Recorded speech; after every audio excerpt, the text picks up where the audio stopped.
Howdy everybody, Chris here. Today we're going to be testing out an electric sprayer from Intercraft. Now this electric sprayer is designed specifically for automotive paint. So what they told me is they're working hard to try and design something for the DIYer, something that's going to eliminate a compressor so someone at home can paint their car and accomplish it in a way that's going to give them a professional looking finish. A lot of you guys are working out of your garage at home, you don't have a huge compressor or a paint booth, and something like this gun, if it works well, is going to be fantastic for you. So this is the Intercraft gun here. It's got a 1.0 tip, and the tip is steel and the needle is steel. They've also designed it with a Series 1 adapter. Now this is a pressurized gravity fed gun, but it puts pressure in there to kind of force the paint down into the gun. With this gun, I'm a little bit more optimistic that it's going to produce a nice paint job, but we'll see. We got a fender over here we're going to spray and maybe a bumper cover, so let's get into it. So some of the things that Intercraft has done to this paint gun to make it more desirable for the hobbyist or the guy using it at home, they have equipped this gun with an 800 watt motor, so it produces more power. They've also got a fine atomization tip on it. Intercraft really wants me to test this gun and see how it performs compared to other guns in the same category. They also want to know if it's easy to use, because some of these guns are a pain in the butt to use. So those are just some of the things we're going to be looking at in this video. I'm not going to use the electric gun for the sealer, because I really don't want to get into cleaning the gun and all that stuff. So I'm just going to seal it with a traditional gun. I put the first coat on, a dust coat, because it's really cold in here. Like I said, we're getting that storm today, and temperatures really dropped. You guys know that.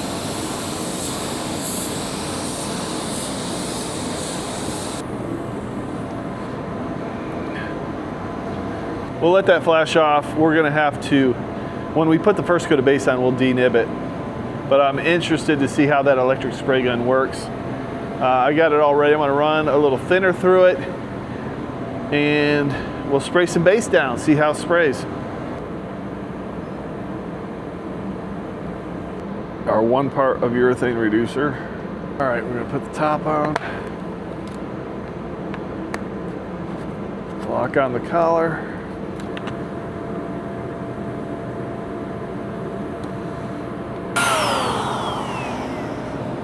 Got a lot of power. I don't know if there's a power setting on this.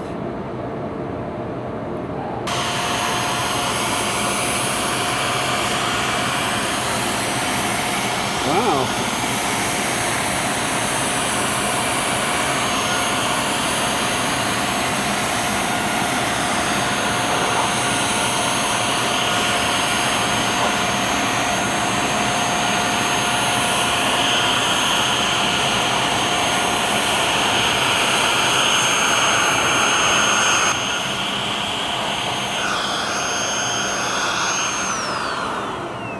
It's pretty nice, huh?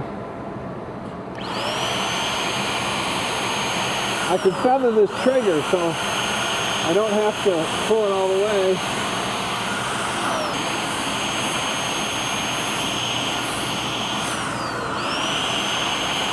Let's put it on a little heavier down here and see what it looks like. That was full.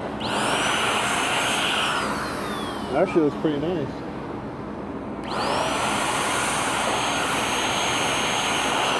And it's not creating a ton of overspray either. That's one thing I noticed.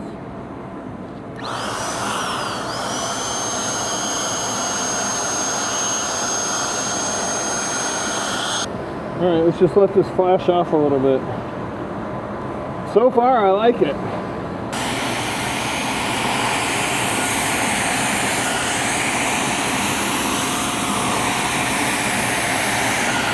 A little heavier.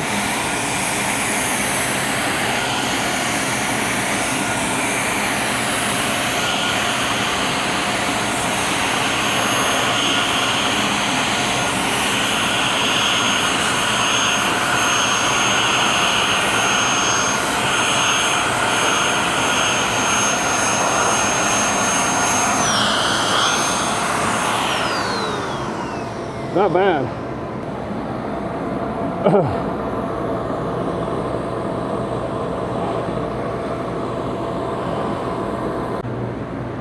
Okay, I hooked up the heat lamp just so it does a little quick dry. There's the finish so far. We're gonna nib out some of this dust, but overall the finish is nice. You can feather the trigger pretty easily with this. It does have a lot of air pressure, a lot of power, and the fan is not real wide.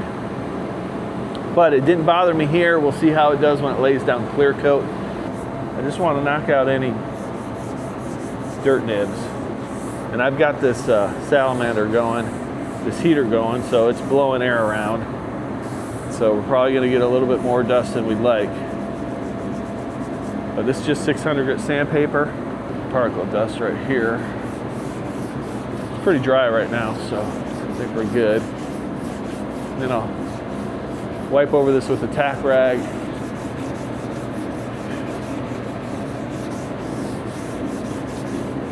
So far I like it. It's pretty easy to use.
I'm just going to do a kind of a drop coat.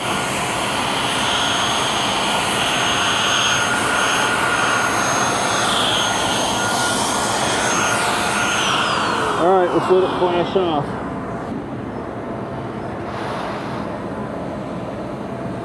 The rest of it looks... Okay, here we go. There is the finish after 2.5 to 3 coats of base. Pretty nice slick finish. It's gonna have a little bit of dust in it, but that's okay. We're to expect that, but the way it's sprayed, pretty nice. I like the fact, I turned the heater off so you guys could hear me, but I like the fact that it atomizes it pretty well. It doesn't have a large fan pattern, but if you get away from it a little farther, then obviously the fan pattern gets larger, and it has plenty of air pushing out this paint. So far, I'm impressed with the atomization. It's a little bit heavy on the backside, so it's a little bit awkward to spray with, but you can overcome that as long as it sprays well. All right, so I think we're ready for some clear. Let's go ahead and mix it up. Let's give this thing a squirt and see how this Intercraft electric spray gun performs. And we are going to use the FC710. Notice, I got the right hardener this time. I'm going to put it right here so I don't mix up the wrong hardener. If you missed my last episode, I ran the crap out of a quarter panel because I put the wrong activator in there. So this is 4-to-1, do 2 parts of clear. Slow activator, even though it is cooler today. I've got the heat lamp on that fender. Some cold areas in the garage still, but I think the panel will be warm. So FC710 is a spot panel clear, a speed clear. It dries pretty quickly. So because it dries quickly, it doesn't flow out quite as well as a traditional clear, as an overall clear coat. So I like to use a slow activator so it helps it to flow out a little bit better. And honestly, this clear coat, probably not the best clear coat for this type of gun, but we're gonna put it to the test, see what it can do. All right.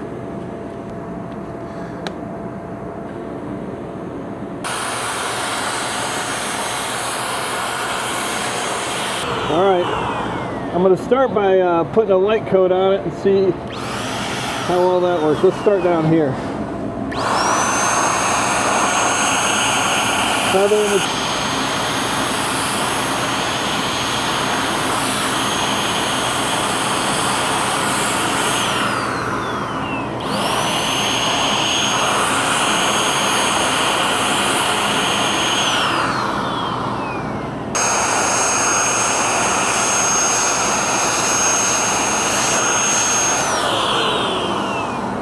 Oh, it's laying it down pretty nice there. Look at that.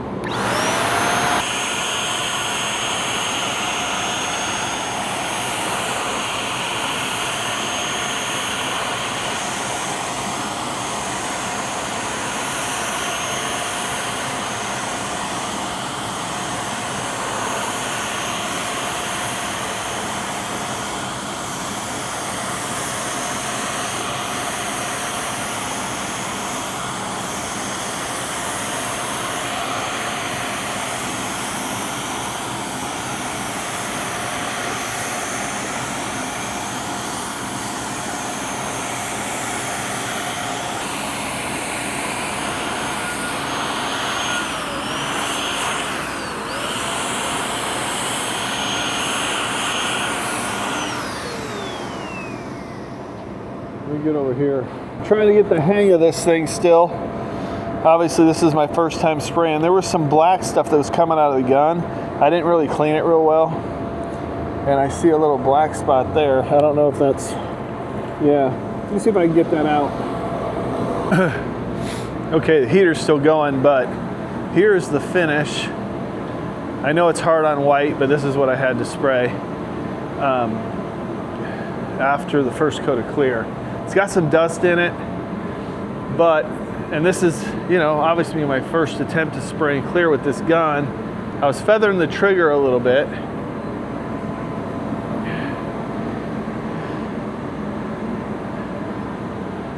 And I think I put it on a little bit too dry. But right here, it's really slick. This gun's capable of spraying a really slick clear coat finish, a really flat finish.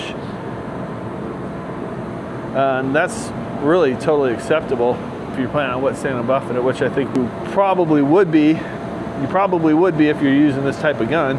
So we're gonna hit it a little bit harder. I think I'm gonna move back a little bit, open it up a little bit more, try and get a little bit more clear on it, see if we can get a little slicker, see if we can get the best finish possible on this next coat.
Gosh, it's actually not bad.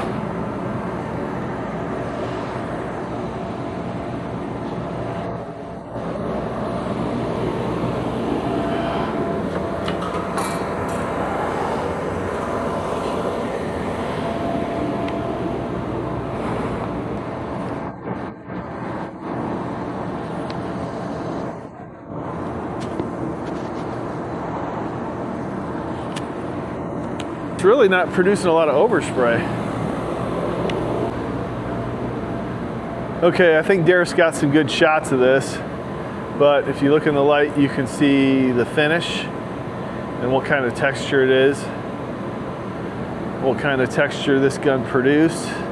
Now, some of this is going to be a learning curve. You know, I'm not used to spraying with this gun. Obviously, it's just going to get better.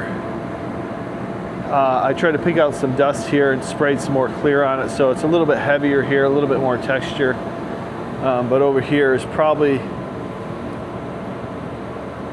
a finish that you're looking at right there. It's actually pretty good. It's the best gun I've sprayed with so far.